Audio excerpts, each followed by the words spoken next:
Hola, ¿qué tal? Muy buenas noches, sean todos bienvenidos acá a las 8:45 en este jueves ya 14 de octubre del 2021, llegando ya a la mitad de este 10º mes.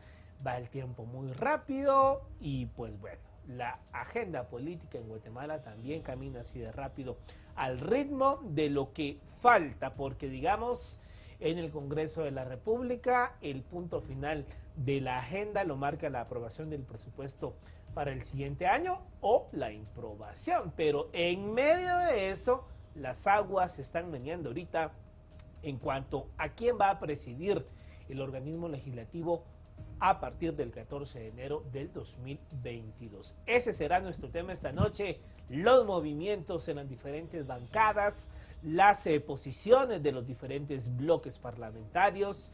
Hay o no posibilidad para que se reelija Alan Rodríguez. De eso vamos a hablar esta noche. Antes, como siempre, saludamos a Cristian Castillo, que los jueves nos acompaña en el estudio. ¿Cómo estás? Don Mario, buenas noches. Pues un jueves más.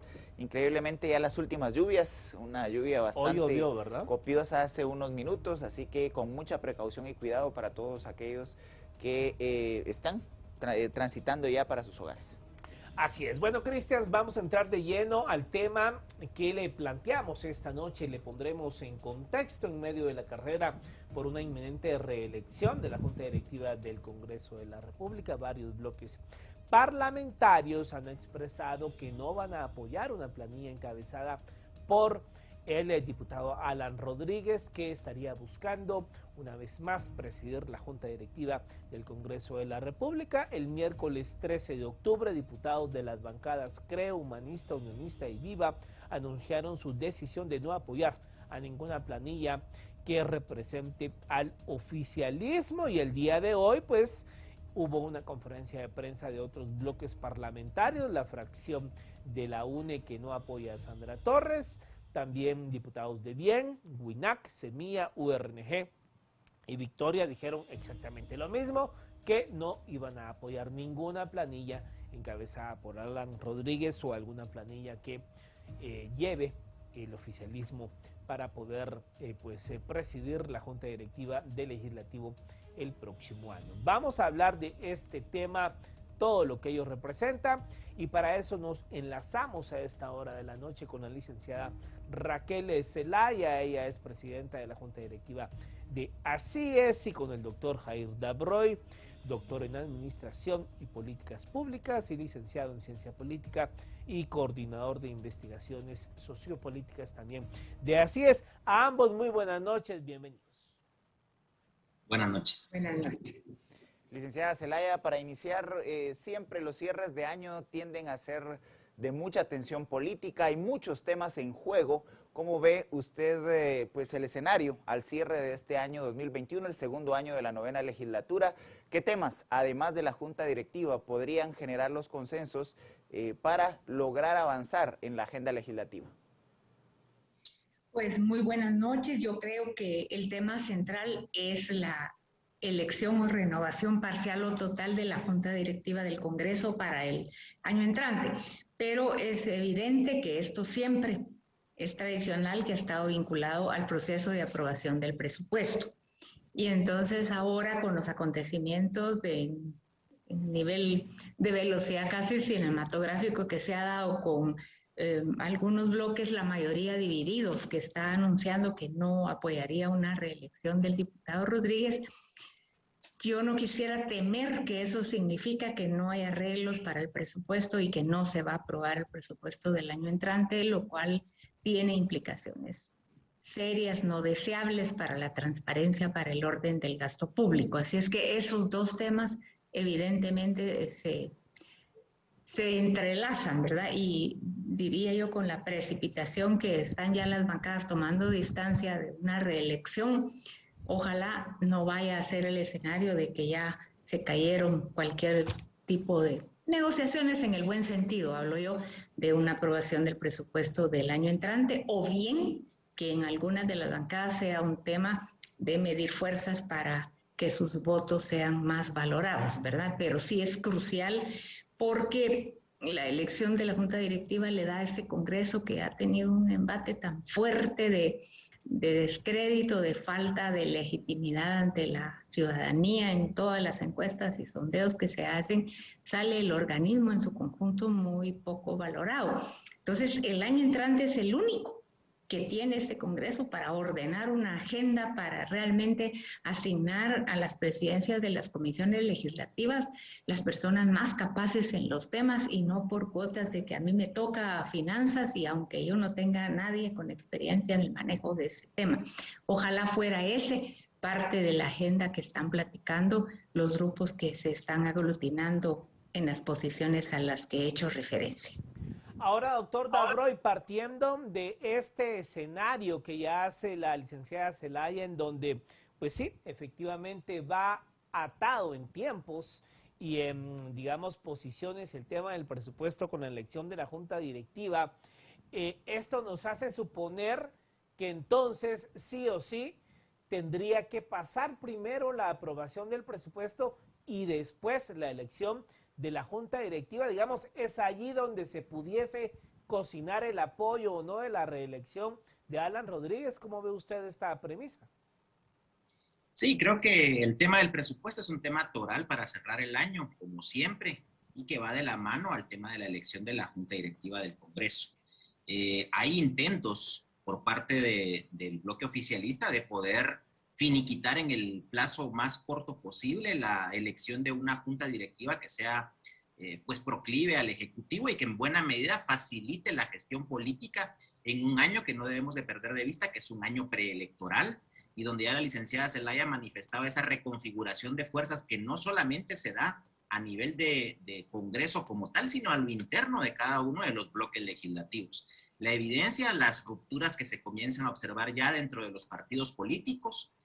Vemos el caso, por ejemplo, de Viva, vemos el caso de la UNE también, y creo que el factor presupuesto va a ser el punto toral para poder definir esta elección de junta directiva. Obviamente van a tratar de negociar hasta donde se pueda el punto máximo, y a la par de esto la negociación de las comisiones legislativas para el próximo año. Creo que aquí tiene un papel fundamental, dado la reconfiguración del escenario político que en Guatemala es tan cambiante, el papel de la UNE como partido político, porque con quien se vaya la UNE o el bloque más grande de la UNE, es muy posible que tengamos a la nueva junta directiva o la continuidad, en caso se considere pertinente, de Alan Rodríguez al frente del Congreso. Si esto sucede en cualquiera de los escenarios, repito, es la UNE por el número de diputados, porque recordemos que aunque sean varias fuerzas políticas o bloques legislativos los que se muestran contrarios a una disposición oficialista, el número de votos en términos reales es, digamos, muy escueto para lograr los 81 votos de una mayoría absoluta que se necesita para poder ganar la Junta Directiva del Congreso. Licenciada Zelaya, algunos elementos de contexto de cómo llegamos al cierre del 2021. Primero, no ha habido presupuesto en los 2 primeros años, en los dos primeros periodos fiscales de la administración del presidente Yamatei. Continúa vigente el presupuesto del 2019. Segundo, llegamos luego de votaciones fallidas en donde el oficialismo intentó impulsar por lo menos 2 estados de calamidad que fueron adversados y de hecho no lograron ser aprobados por intereses del Ejecutivo. Tercero, pasamos luego a unas votaciones de leyes como la de alimentación escolar, en donde hubo una mayoría y unanimidad casi absoluta en la votación del Congreso de la República. ¿Cómo leer estos elementos en donde no se identifica con claridad una oposición consecuente y con agenda en el Congreso de la República, sino hay estos vaivenes en donde inclusive algunas de las bancadas que hoy se han manifestado en contra del oficialismo han votado disciplinadamente con el oficialismo? Sí, vea, yo creo que de origen tenemos esa diversidad de partidos que hay, donde el número hace ver que manejar 19 bancadas, donde es como muy difícil pedirle a cada uno de esos partidos que tenga una ideología definida, que tenga una doctrina específica a la cual corresponde, un plan concreto. Entonces todo va siendo bastante coyuntural, pero sí le diría, y reaccionando a la pregunta anterior también, está la oportunidad de que la ciudadanía le diga al Congreso, a través de las formas de organización formal o informal que se tengan, que es una oportunidad para que estas opciones que hay para llegar a presidir el Congreso el año entrante, por ejemplo, se comprometa a un estudio legal de si es posible orientarnos hacia que la Corte Constitucional revise el procedimiento que le impuso al Congreso y que le sirvió en bandeja de plata estos 2 años sin cambio de cortes. Si esa decisión de la CC no se cambia, es como muy difícil, aunque ellos dijeran que en el año entrante se van a elegir cortes. Pero yo he escuchado constitucionalistas que le ven ellos de lo personal salidas como de un replanteamiento por parte de la CC del procedimiento, pero que se diera de parte del Congreso una acción encaminada a formalizar el ofrecimiento de renovación de cortes el año entrante. El otro tema sería, hay escasos meses para revisar la ley de partidos políticos en 2, 3 temas sustantivos. Si eso no se hace de aquí a junio, julio, es seguro que vamos a los procesos electorales del 2023 sin ninguno de los cambios que tanto se han estado impulsando. Así que yo veo que, le repito, como no es una cohesión alrededor de una ideología, de un planteamiento, de un plan de gobierno, todo ha sido muy coyuntural. Y creería yo que incluso el tema de la reelección del diputado Rodríguez es porque él, de lo que le puede aportar a su partido es que, siendo diputado distrital, pareciera tener una cierta base importante en Sololá. Y es ahí donde tenemos que aprovechar pues para valorar el tema de los diputados distritales para ese juego que combina en el Congreso los aportes que puede hacer los que vienen de lista nacional y el tema de lo que para un partido en año preelectoral le significa uno de sus pocos bastiones con base en su departamento. Ahora bien, doctor Dabroy, digamos, si uno ve este tema en términos de gobernabilidad, ya varios bloques dijeron que no quieren a Alan Rodríguez ahí, que no van a votar por la planilla que represente el oficialismo. Por términos de gobernabilidad, ¿cómo ve usted que insista Alan Rodríguez en presidir el Congreso? ¿No sería, digamos, mejor que en términos de gobernabilidad, si el Ejecutivo desea tener a alguien de su partido allí, pero que sea otra figura y no precisamente Alan Rodríguez?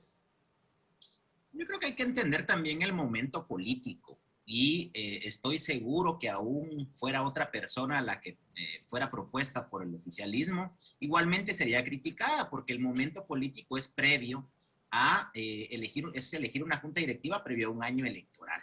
Entonces, creo que hay un proceso de negociación natural. A mí no me asusta tanto en términos de gobernabilidad, en el sentido de que creo que es parte de un sistema democrático el que se den este proceso de negociaciones. Ojo, negociaciones en términos políticos, ideológicos y de valores, más allá de cuestiones como prebendas o cuestiones de otro tipo que únicamente deforman al sistema político. Pero creo que es un momento oportuno para que se dé un proceso de negociación dentro del Congreso de la República, porque históricamente ha sido el organismo más cuestionado de los tres.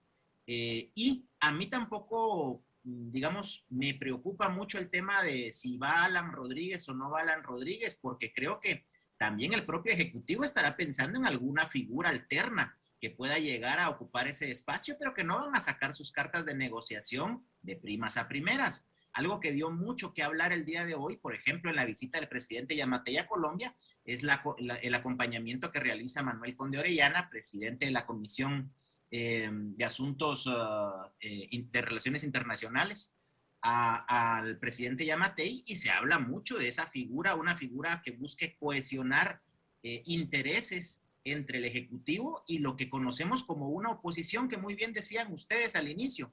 Es una oposición más mediática que genuina al momento de las votaciones, porque tienen un comportamiento no necesariamente proclive a la oposición política, sino más bien a los espacios de negociación interna que se van dando y que recordemos que a partir de la fecha de hoy, del 14 de octubre, inicia la posibilidad de elegir esa nueva junta directiva que tiene que tomar posesión hasta el 14 de enero. Creo que todavía tenemos probablemente unas semanas más de negociación. No creo que sea algo tan prematuro que se vaya a dar ese proceso de negociación, a pesar que se hable que una vez el ala de Sandra Torres decida apoyar, por ejemplo, a la propuesta oficialista, junto con los diputados que pueda tener Viva, en el ala de Suri Ríos, bien podría alcanzar en matemáticas hasta los 84 votos. Y cuando revisamos nosotros cómo se eligió la Junta Directiva 2020-2021, pues tuvo 82 votos a favor y 78 votos en contra.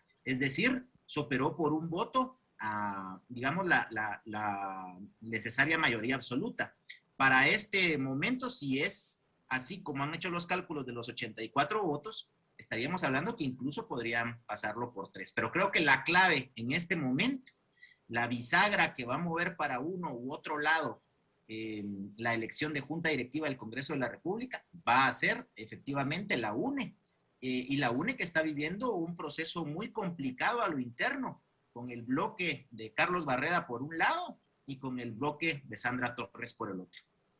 Ahora, licenciada Zelaya, estamos ante el cierre de las posibilidades de inauguración de obras, de la puesta de primera piedra de grandes obras, porque el 2022 sería el último año previo a la convocatoria de elecciones generales en enero del 2023, cuando la ley todavía les permite a los actores distritales poder hacer este tipo de movimientos y hacer toda una dinámica que pueda fidelizar estructuras de tierra para las votaciones en el 2023. Es por ello que las figuras distritales empiezan a ser fundamentales más allá de la disciplina partidaria.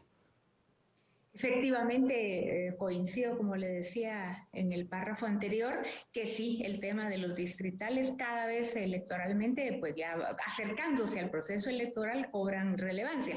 Pero también está el hecho, ustedes recuerdan la reciente visita de los directivos de la ANAM a pedir la aprobación, que va en concatenación con lo que usted menciona, Cristian, de que efectivamente se les termina el tiempo del inicio de obras que puedan generar votos a la hora de las elecciones del 2023. Pero sí quiero reiterar que el tema de la volatilidad que han tenido es poca, porque las votaciones ahí están. Es muy poca la legislación que el Congreso ha aprobado en este año como para que podamos hacer una lectura más fina. El tema de la alimentación escolar que usted mencionó, pues claro, es un tema aglutinador. Se ve mal que yo no vote a favor, pero yo no sé si se van a esmerar que el presupuesto del año entrante, si es que lo aprueba, tenga partidas que correspondan a lo que la ley dice comprometer, la ley de alimentación escolar, y luego que ojalá no se lo fueran a asignar al Ministerio de Desarrollo, ¿verdad? Porque ya falta mucho la credibilidad en el buen manejo que pueda haber de esos fondos.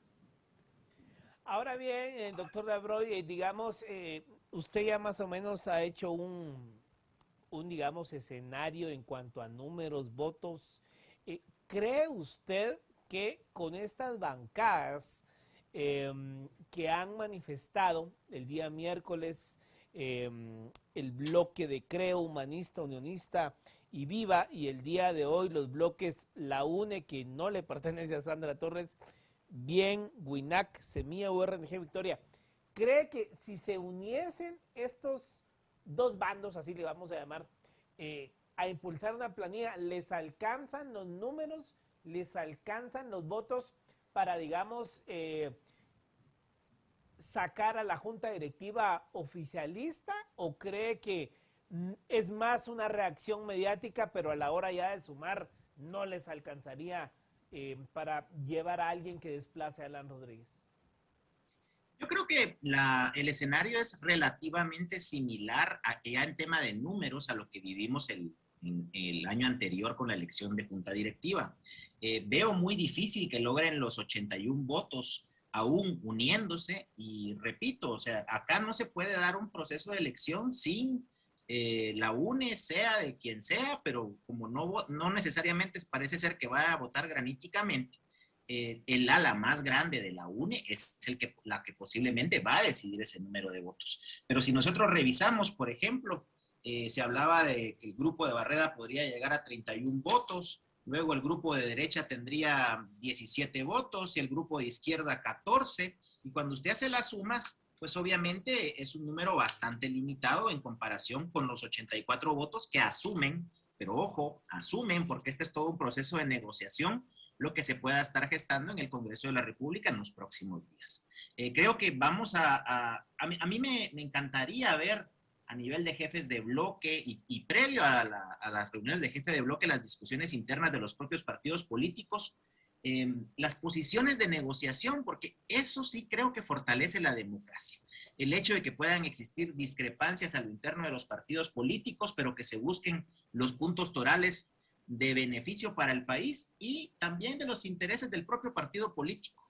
Sin embargo, no ha sido necesariamente la tónica, pero creo que los partidos políticos podrían mandar un buen mensaje en el previo a un año electoral, como va a ser el 2022, el hecho de poder democratizar internamente la toma de decisiones y que más que por decisiones de un secretario general puedan ser discusiones de altura las que se gesten en cada uno de los bloques legislativos y que después sean llevados a la reunión de jefes de bloques para los procesos de negociación política en un marco de ética partidista. Un año 2022, licenciada, en donde se termina la rotación de las altas autoridades de diferentes instancias de Estado.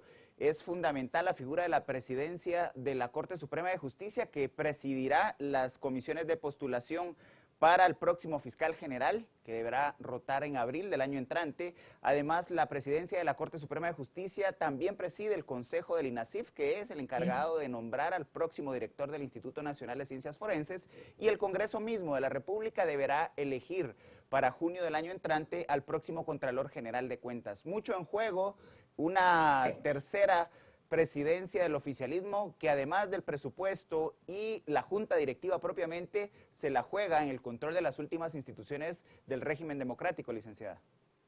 Es efectivamente una omisión de mi parte cuando usted preguntó, porque es crucial ese tema de las elecciones que se dan el año entrante y donde efectivamente el presidente del Congreso sigue teniendo un peso específico importante. Pero es donde yo creo que todo lo que puede estar envuelto en una negociación políticamente sano debiera ser también expuesto por estos bloques que se llaman disidentes del oficialismo, en fin. Pero ¿qué ofrecen hacer el año entrante? ¿Cuál es la legislación que van a abordar? ¿Qué van a hacer respecto a la ley de partidos políticos? ¿Cómo está el tema también de el posicionamiento de ellos en los temas de fiscalización? No con citaciones para agredir verbalmente a los funcionarios de turno, sino realmente a tener un apoyo de asesores que les puedan llevar a hacer planteamientos serios y que se recupere un poco la valoración de la ciudadanía hacia el Congreso, que generaliza, porque usted ve que no se ha logrado que haya un grupo de diputados de diversas bancadas que tengan un desempeño un poquito más relevante, haciendo una oposición concreta con propuestas. Entonces sí, yo diría que hay ese tipo de oportunidades, pero también, ya lo mencioné, es que quienes van a presidir las comisiones legislativas. Es muy penoso cuando se reciben invitaciones y se va a escuchar el tratamiento de una determinada ley de X o Y tema y se ve evidentemente que no hay manejo del tema en los responsables. Eso debe el propio Congreso, por imagen, le repito, en estos acuerdos internos que puedan llegar. Es muy importante el perfil de quienes presiden las comisiones legislativas. Ahora bien, doctor Lavrov, ¿ve usted, digamos, ve usted alguna figura? Se han barajeado muchos nombres en redes sociales que uno no sabe si si realmente tienen la intención o si realmente van a ser respaldados por todos estos bloques que ya mencionamos, pero ¿ve usted, digamos, alguna figura que le pudiese dar algún respiro, un nuevo aire en el próximo año al Congreso de la República? Lo que sucede es de que la mayor parte de los nombres que se escuchan son personas que incluso ya han presidido el Congreso de la República. Entonces tenemos, por ejemplo, figuras a la par de Alan Rodríguez, como la de Armando Castillo, que es parte de una de las figuras que ha sido propuesta. Álvaro Barzú Escobar, que también ha dado un giro en ese posicionamiento en pro del oficialismo, a ser muy crítico de algunas acciones que han venido gestando desde el Ejecutivo. Oscar Chinchilla también de Creo, y probablemente una de las figuras, pues por juventud y por posicionamiento político podría ser algo diferente, podría ser el caso de Samuel Pérez. Pero repito, volvemos al punto, ¿cuál es la capacidad de negociación que tiene cada uno de estos bloques por número de diputados a lo interno del Congreso? Y lo otro es que de la mano de estas figuras es cuál es la agenda que se está presentando a la ciudadanía, porque al final de cuentas pareciera ser que es una elección que, si bien participan únicamente los diputados, tiene que tener un nivel de legitimidad ciudadana, y esa legitimidad ciudadana se da a través de un plan de acción legislativa. Y en cuanto a planes de acciones legislativas, se conoce muy poco de las propuestas de los partidos políticos. Por ejemplo, ya lo decía la licenciada Zelaya, uno de los temas que más nos preocupa a nosotros desde ACIES es el tema de la ley electoral y de partidos políticos. Si la ley electoral y de partidos políticos no se presenta a votación en las próximas semanas, es muy difícil que se puedan revertir problemas en la implementación que se tuvieron en el 2019, y podemos continuar viendo algunos retos que se tendrán que ir solucionando para la elección de 2023, cuando pudo haber sido abordado de una manera seria y coherente por cada uno de los partidos políticos que se encuentran representados en el Congreso. ¿Cuál es la propuesta que se tiene con respecto a presupuesto público? Hay temas también torales que hay que ir abordando dentro del Congreso, tanto en tres acciones que creo que son importantes dentro de los diputados al Congreso de la República. El primero es la representación de los distritos, porque cada uno de esos diputados, al final de cuentas, lo que genera es un nivel de representación de su población por cada uno de los departamentos. El tema de la fiscalización, pero debe ser una fiscalización de altura, donde lo que no se busque, digamos, lo que se evita a toda costa es el hostigamiento de funcionarios, porque esa no es la función tampoco de los diputados, pero sí el que rindan cuentas de las acciones, porque al final de cuentas es un espacio de pesos y contrapesos entre los dos organismos. Y el tercero es el tema de la legislación, que probablemente ha sido uno de los más flojos en cuanto a qué se ha legislado por parte de este grupo de diputados que se encuentran actualmente en el Congreso de la República. Entonces creo que sí es fundamental la labor de presentación de una agenda legislativa que permita legitimar las acciones y los posicionamientos políticos que se dan a lo interno del Congreso, con base en esa legitimidad ciudadana. Para ir abordando esa agenda legislativa priorizada por partes, licenciada, las reformas a la ley electoral y de partidos políticos, un posible harakiri anunciado. Como está actualmente regulado el tema del transfugismo, si no fuera reformado, muchos de los diputados que ya fueron expulsados de sus partidos políticos, o bien pues en lo que queda del año 2021 y el 2022, si hubiesen partidos cancelados, prácticamente esos diputados perderían toda posibilidad de una reelección en el 2023, no podrían ni siquiera ser inscritos. Estos elementos complejizan la discusión de la reforma a la ley electoral y de partidos políticos y podrían, como ya se planteó, hacer inviable esa reforma antes del 2023.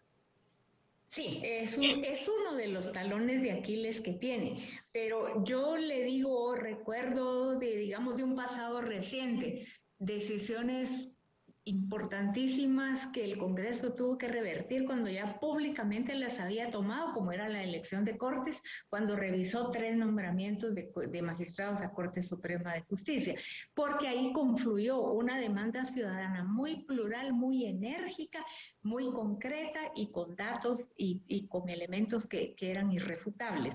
En el tema este del transfugismo, yo sí creo que los propios partidos deberían ser quienes más lo impulsaran, porque estas escisiones que se ven, la más notable, digamos la de la UNE, sí tiene uno que decir, pues efectivamente está probado que el antivoto de doña Sandra no la va a llevar a la presidencia de la República. Eso no quita dos elementos. Toda esa bancada fue propuesta en la sombría de ella, porque es impresionante la cantidad de alcaldías y diputaciones que esa candidatura presidencial acompañó. Entonces no me puedo yo, digamos, comprar la idea que ahora la satanizan porque hace 2 años ya cambió el asunto cuando hicieron campaña hombro con ella en la elección pasada. Es una mujer que definitivamente visita sus bases, las tiene una actividad de 24 horas diarias. Bueno, pues tiene un perfil políticamente con algunas ventajas que no la lleva a ser un perfil de candidata presidencial, que es un elemento de reflexión para ella misma.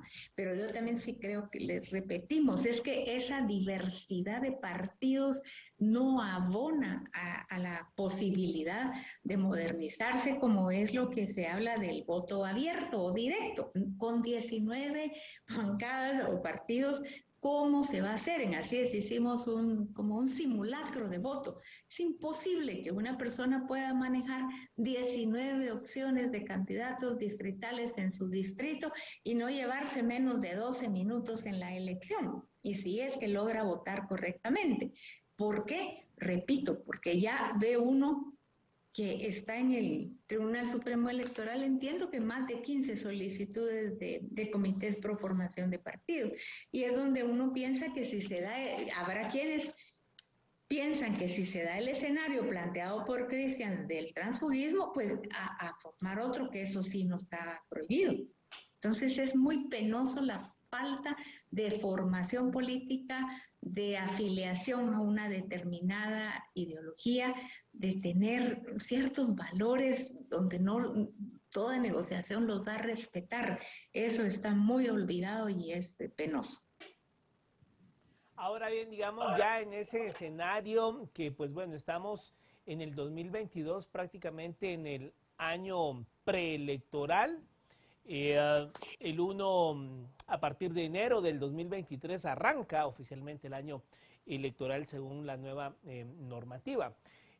Si nos ponemos en ese escenario, doctor Dabroy, de un año antes de las elecciones, digamos, ¿qué tendría que proponer el bloque opositor si es que se llega a hacer de la Junta Directiva para que camine la agenda legislativa?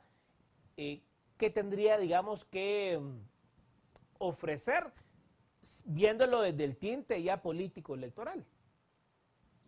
Creo que hay que reconocer que es un escenario complejo, porque en ese, digamos que en un proceso en el cual se da el marco de un año preelectoral, obviamente cada uno de ellos al momento de negociar va a sentir que está perdiendo algo, más que ganando algo. Entonces, es un poco complicado detectar exactamente cuáles son las líneas que se deben de ofrecer, pero uno de los puntos que ha resaltado, por ejemplo, en las posiciones disidentes del bloque oficial, resalta el tema de la comunicación con la Junta Directiva. Hay una fuerte queja de parte de diputados dentro del Congreso de la República, incluyendo jefes de bloque, donde la comunicación de parte de Junta Directiva no ha sido la mejor para con el resto de jefes de bloque y para con el resto de los diputados. Entonces creo que uno de los puntos importantes es mantener esos canales de comunicación y esa apertura para poder escuchar diferentes posiciones, aunque no sean necesariamente las más de acuerdo a la posición que gane Junta Directiva. Y obviamente, pues en este escenario político, el punto del proceso de negociación va a ser sumamente relevante en cuanto a algunas comisiones que pueden ser importantes. Sobre todo la Comisión de Finanzas, por ejemplo, va a ser una de las comisiones más apetecidas, la propia Comisión de Asuntos Electorales en el marco de una eventual o una posible reforma a la ley electoral y de partidos políticos, aunque pareciera ser que continuará la situación como está, dado el contexto político que tenemos actualmente. Ahora, licenciada, hablando de los temas ausentes, tanto en el oficialismo como en la disidencia de temas como la reforma a la ley del servicio civil, reforma al sistema de compras y contrataciones de Estado, leyes mucho más controversiales como la ley de aguas, la ley antimonopolios, son esos grandes debates que se han dado en otros momentos, que hay consensos en la población de que son necesarios legislar, pero que están totalmente ausentes de la dinámica de la 9ª legislatura. Es que esta es una lucha, esos temas y la ley de contrataciones también, es que venimos de hace unos 8 años planteándolo. Y hay algo también práctico que yo veo uno tras otro de los gobiernos que no valoran. Una ley de servicio civil que iniciara vigencia durante su mandato les garantiza que sus buenos funcionarios no van a ser removidos, ¿verdad? Entonces, dice uno, ¿cómo será la presa de los perfiles de sus personas que han designado en el tiempo, que no se dan cuenta que una ley que profesionaliza el servicio civil, si ellos han designado personas con los perfiles idóneos, esa administración que viene no va a poder hacer la barrida que hace siempre? Se llenan la boca con la transparencia y con la lucha contra la corrupción, pero el tema de revisar a fondo la ley de contrataciones, organismos internacionales han traído expertos en el pasado y desilusionados porque no hay una acogida al punto en que se vea una voluntad política que esos temas sean atendidos. Entonces llega un punto en que de veras ya ni se menciona, porque es un decaimiento de ver que no hay la forma de que se pueda tomar los proyectos de ley que ya existen, porque para todos los temas que usted me ha mencionado, existen propuestas. Entonces, por supuesto que ya no entro a mencionar las reformas constitucionales al tema justicia, donde es otro punto que todo el mundo admite, donde es el que no puede quedar sin revisarse, porque estamos viendo los desastres que hasta ahora no se pueden soslayar, porque la ley de comisiones de postulación sigue vigente y porque la opción, si no hay comisiones de postulación, es la elección política directa por el Congreso, si no hay ley de carrera judicial. Así que sí, en ese sentido, pues es una oportunidad de ganar credibilidad, de que se vea seriedad, manejo de los temas, priorizar aquellos asuntos que lo merecen. Ahora bien, doctor Dabroy, digamos, en todos estos puntos que ya hemos mencionado en cuanto a que son prioritarios en la agenda legislativa y pareciera que los diputados pues no se les da la gana entrar a conocer, ha pasado este 13 de octubre un segundo año sin Corte Suprema de Justicia y todo indica que nos iremos así cual avioncito al próximo 13 de octubre del 2022 y no habrá una Corte Suprema de Justicia. En ese tema, ¿cómo ve usted desenmarañar, desentrampar este asunto? Porque esto le correspondía a la 8ª legislatura. Se desentendieron los muchachos, se fueron a su casa, le dejan la brasa a esta 9ª y tampoco pareciera que le interesa mucho a los diputados. ¿Qué va a pasar el otro año cuando estemos hablando de un tercer año con la actual Corte Suprema de Justicia? Creo que vamos camino a ello. Es cuáles son los incentivos selectivos positivos que tiene la actual legislatura para poder dar ese proceso de elección. Y le diría que tiene muy pocos, porque la presión ciudadana todavía no se ha hecho presente en un tema que le resulta en buena medida incluso complicado de comprender. O sea, muchas veces no se entiende del todo qué implica la no elección de cortes. Y en este caso creo que es importante la generación de presión ciudadana porque de otra forma hemos visto que el comportamiento de los diputados o de muchos diputados adentro del Congreso de la República no necesariamente es el más acorde al respeto al Estado democrático de derecho, que es lo que deberíamos nosotros de estar aspirando, porque hemos hablado mucho del respeto a la institucionalidad, y que primero son las instituciones y no las personas, pero se nos olvida el respetar procesos y el respetar procedimientos. Entonces creo que hay un punto importante acá y es la participación activa de la ciudadanía generando presión y también el papel incluso de los medios de comunicación que deben de acercar mucho más el mensaje de cuáles son las consecuencias que no tengamos una elección de Cortes y que prácticamente vayamos camino a octubre del próximo año en unas condiciones muy similares, salvo que ocurra algo que le genere algún tipo de incentivo a la actual legislatura para que el tema de Cortes camine.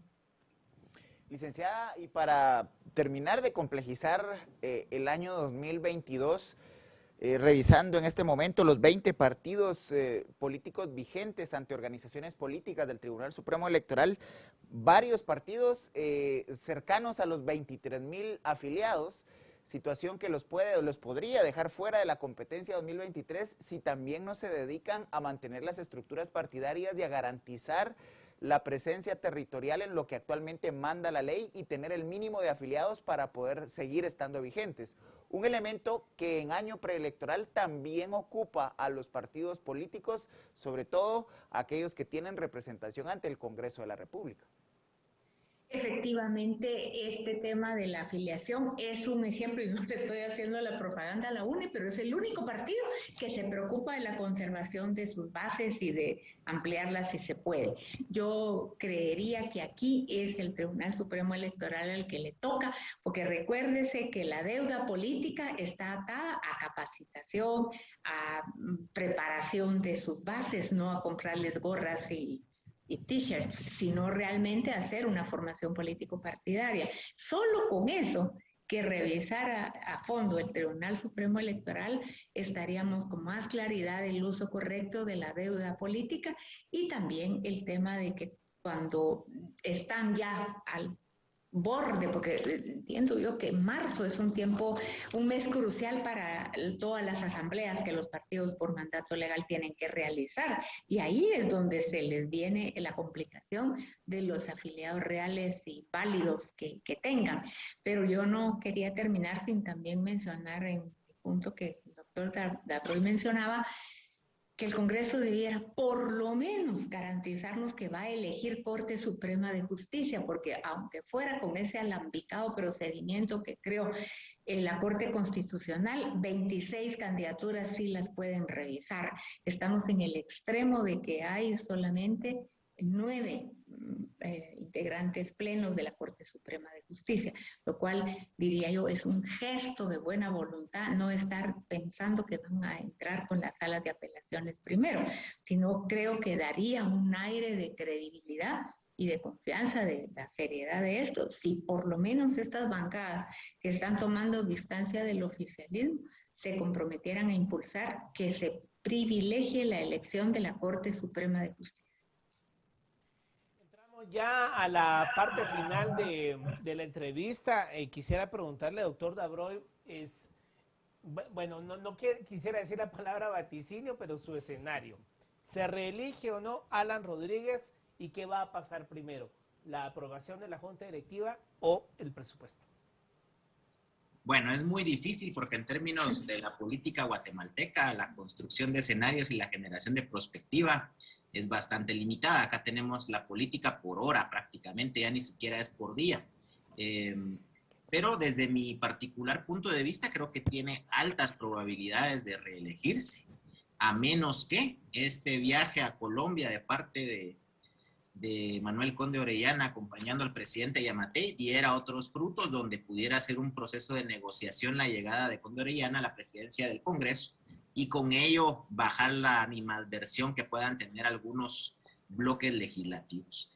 Y lo siguiente, creo que probablemente estamos más cerca de aprobar presupuesto y luego el tema de junta directiva.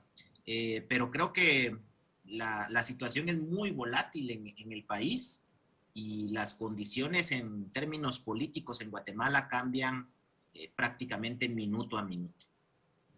Licenciada, ya en la recta final de la entrevista, su mensaje respecto de cuál debiera ser el papel de las élites en este país respecto no solo del año 2022 y la posible agenda legislativa que se pueda impulsar, que tanto requiere la modernización del Estado en Guatemala, y cuáles pudieran ser también desde las élites del país los requerimientos para la clase política de cara a un evento electoral 2023.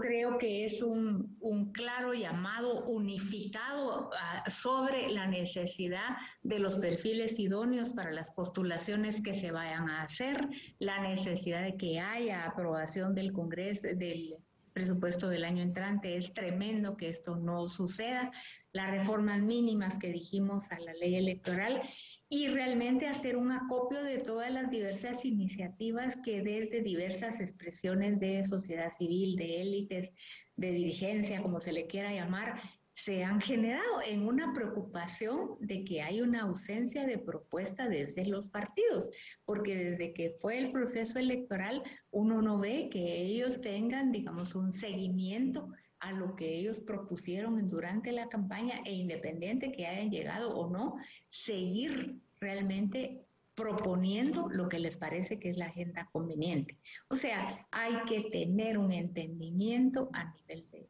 élites para que el político solo va a corresponder cuando saben que le va a llevar riesgos en los temas electorales del año 2023. A otra cosa no reacciona.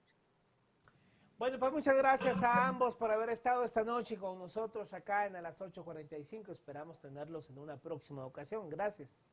Buenas noches. Buenas noches. Adiós. Bueno, Cristian, ahí entonces, digamos, el análisis y el tema están, con las aguas bastante movidas en el Congreso de la República.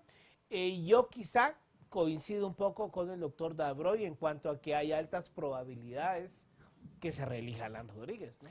Y es que, Mario, hay mucho en juego y el oficialismo no puede permitirse en el tercer año, que es el año más, por decirlo de alguna forma, fructífero en la ejecución de los recursos públicos para el mismo oficialismo. Si quiere promover en el 2023 a un candidato eventualmente de continuidad en el Ejecutivo, más todos los diputados, los 16, 17 diputados que tiene la bancada del oficialismo en este momento. Entonces, le queda solamente al oficialismo este 2022 para poder ejecutar, para tener todos los recursos necesarios para ejecutar su plan, su famoso PLANIT, Plan Nacional de Innovación y Desarrollo, y además poder controlar todavía las rotaciones de altas autoridades en las instituciones de control político, administrativo y financiero que quedan. Que creo que eso es quizá lo más que quizá preocupa. Totalmente. ¿Verdad? Hay mucho en juego. No es solamente la Junta Directiva ni el presupuesto. Hay muchos más elementos que ponen al presidente y a Alan Rodríguez en este momento en una situación muy compleja de lograr negociaciones que les permitan concretar sus intereses. Por supuesto. Bueno, gracias, Cristian. Nos vemos la próxima semana. A ustedes gracias por su sintonía. Lo esperamos mañana en a las 8:45.